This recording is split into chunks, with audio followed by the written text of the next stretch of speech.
سے ہزاروں سال پہلے کی تاریخ جو آپ کو شاید معلوم ہو، آج ہماری حالت ایسی ہے کہ ہمیں بتانے میں بہت تکلیف ہوتی ہے کہ حد تو یہ ہے کہ آج ہمیں اپنے بچوں کو، ہمارے بچوں کو فلمی ایکٹرز کے نام معلوم ہوتے ہیں، پولیٹکس اور میچ کے پلیئرز کے نام معلوم ہوتے ہیں۔ ابھی دیکھیں کہ ملک میں کیا کیا چل رہا ہے۔ ابھی اگر IPL کے بارے میں بتایا جائے تو ہر بچے کو پتہ ہے کہ فلاں کرکٹر ایسے ہیں، لیکن اگر آپ کو معلوم ہے کہ ابھی کچھ دن پہلے BJP کے ایک پروکتا ہے نپور شرما، جس نے ہمارے نبی کی شان میں گستاخی کی، لیکن آج گاہے بگاہے کچھ لوگوں کو، چیدہ لوگوں کو پتہ ہے کہ ہمارے نبی کی شان میں گستاخیاں ہوئی ہیں۔ افسوس، ہمارے بچے سوشل میڈیا پہ ایکٹیو ضرور ہیں، لیکن انہیں خبر نہیں کہ ہمارے نبی کی شان میں کس طرح سے گستاخانہ الفاظ کہا جا رہا ہے، اور اس کی کہیں نہ کہیں مکمل وجہ ہم ہی لوگ ہیں کہ ہم نے اپنے بچوں کو دین سے کوسوں دور رکھا۔ آپ کو میں ایک بات بتا دوں، ہمیں تو ڈر ہے کہیں ہماری تاریخ اسپین کی طرح منہدم نہ ہو جائے، نیست و نابود نہ ہو جائے، تاریخیں ختم نہ کر دی جائے، جس طرح آج سے 1000 سال پہلے آپ جس اسپین کو آج اسپین کے نام سے جانتے ہیں، وہ کبھی اندلس ہوا کرتا تھا۔ ہماری اتنی پرانی تاریخ ہے کہ طارق بن زیاد رضی اللہ عنہ جو ہے اسی یورپ میں داخل ہو کر کے وہاں پہ اسلام کے پرچم کو کشادہ کیا تھا، وہاں پہ اسلام کے پرچم کو بلند کیا تھا۔ وہ اسپین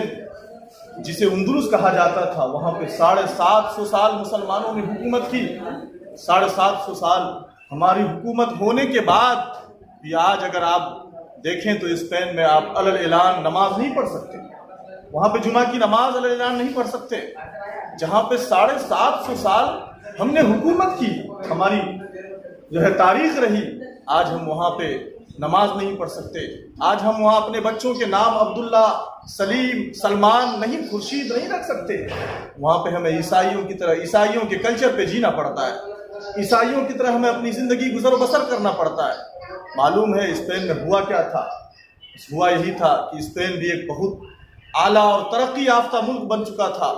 جہاں پہ ہمارے ہزاروں علماء دین کی تعلیم دیتے تھے، ہماری بڑی بڑی لائبریریاں ہوتی تھی، ہماری ایک مکمل تاریخیں لکھی جا چکی تھی۔ وہاں پہ جو ہے بڑے بڑے علماء علم حدیث، علم قرآن دیتے تھے، لیکن آج وہاں پہ علم حدیث پڑھنے میں پابندی، علم قرآن پڑھنے میں پابندی۔ وہاں پہ ہوا کیا؟ ہوا یہی کہ ہم آج جس طرح ہندوستان میں جیتے ہیں، آج ہم نے مدرسے کے بچوں کو، مدرسے میں اپنے بچوں کو پڑھانا جو ہے بیکار سمجھ لیا ہے، بے سود ہے۔ اس وجہ سے آج ہم اپنے بچوں کو مدرسے میں نہیں بھیجتے ہیں، جبکہ ہوا یہی تھا کہ وہاں جب دیکھا کہ اس مکمل طریقے سے اسلام کا وہاں قبضہ ہو گیا، اسلام کے پرچم کو جب بلند کر دیا گیا، تو وہاں پہ لوگ پھر ویسٹرن کلچر میں آ گئے، لوگ یورپین کلچر میں پلنے لگے، اپنے بچوں کو ماڈرنائزیشن ایجوکیشن دینے لگے۔ لیکن پھر رفتہ جیسے ہی بڑھتا گیا تو وہ اسپین کی تاریخ منہدم ہو گئی۔ اور فقط مجھے آج آپ سے گفتگو کرنے کا منشا اور میری جو طبیعت نے چاہی، اس وجہ سے میرا مقصد و محور یہی ہے کہ جس طرح اسپین سے مسلمان کی حکومت کو اور مسلمان کی تاریخ کو مٹا دیا گیا، وہ اسپین، وہ جسے اندلس کے نام سے دنیا جانتی تھی، وہ جہاں پہ 750 سال ہمارے پوروجوں نے حکومت کی، آج ہم وہاں پہ کسی طرح بھی نہیں رہ سکتے ہیں۔ وہاں ہوا یہی کہ ہم وہاں کے لوگ اپنے بچوں کو علم حدیث کے بجائے علم دنیا پڑھانے لگے، اور وہاں پہ پڑھاتے انہوں نے دین کو فراموش کر دیا، ویسٹرن کلچر میں پڑھنے لگے، یہاں تک کہ پھر ایک وقت ایسا آیا کہ عیسائیوں نے مکمل طریقے سے وہاں سے دین اسلام کو نکال کے باہر پھینک دیا۔ اور باہر کیسے پھینکا؟ آخری جو میں بات آپ سے بتانا چاہتا ہوں وہ یہ کہ آج جس طرح یہاں پہ کوئی بھی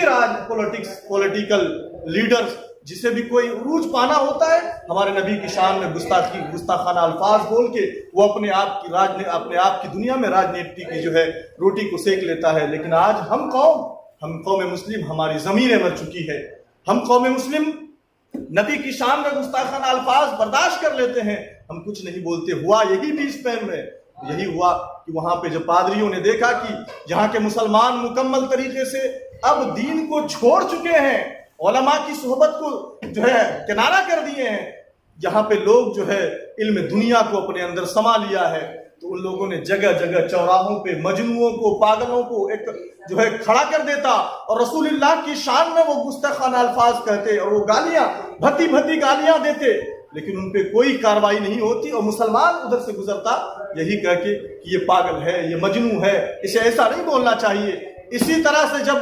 ان پادریوں کو اور عیسائیوں کو یقین ہو گیا کہ اب مسلمانوں کے اندر ایمان نہیں بچا ہے، محبت رسول نہیں رہی ہے، تو میرے عزیزو ان لوگوں نے پھر جو ہے مسلمانوں کو وہاں پہ مارنا پیٹنا قتل عام شروع کر دیا۔ اور یہی تک نہیں، آپ آج جو ہمارے نوجوان نسل اپریل فول مناتی ہے، وہ معلوم ہے کون سا دن؟ اسی دن کو 10 لاکھ مسلمانوں کو عیسائیوں نے کشتیوں میں بٹھا کر کشتیوں کو غرق کر دیا، وہی دن کا وہ جشن مناتے ہیں، اور اسی جشن میں آج ہمارے قوم کے نوجوان بھی شامل ہیں۔ میرے عزیزو، آج ایک رپورٹ کے مطابق میں بتا دوں آپ کو کہ اسپین میں 550 مسجدیں جن کو آج چرچ بنا کر کے ان میں گھنٹیاں بجائی جاتی ہے، اور ایک تو جو مسجدیں بچ گئی وہ گھوڑوں کے استبل بنے ہوئے ہیں۔ ہمیں تو ڈر لگتا ہے کہ کہیں ہماری بھی تاریخ ایسے ہی دب کر کے نہ رہ جائے، ہم بھی ایسے ہی علماء سے دور ہوتے جا رہے ہیں، ہم اپنے بچوں کو دین کی تعلیم نہیں دینا چاہتے، ہم اپنے بچوں کو علم حدیث نہیں پڑھانا چاہتے۔ اور آج ایک میں رپورٹ کے مطابق آپ کو یہ بھی بتا دوں کہ آج بھی اس اسپین کے علماء کی لکھی ہوئی کتابیں آج بھی یونیورسٹیز میں چلتی ہے، اور کہیں اور نہیں، یورپ کے وہ جو ہے امریکہ کی یونیورسٹی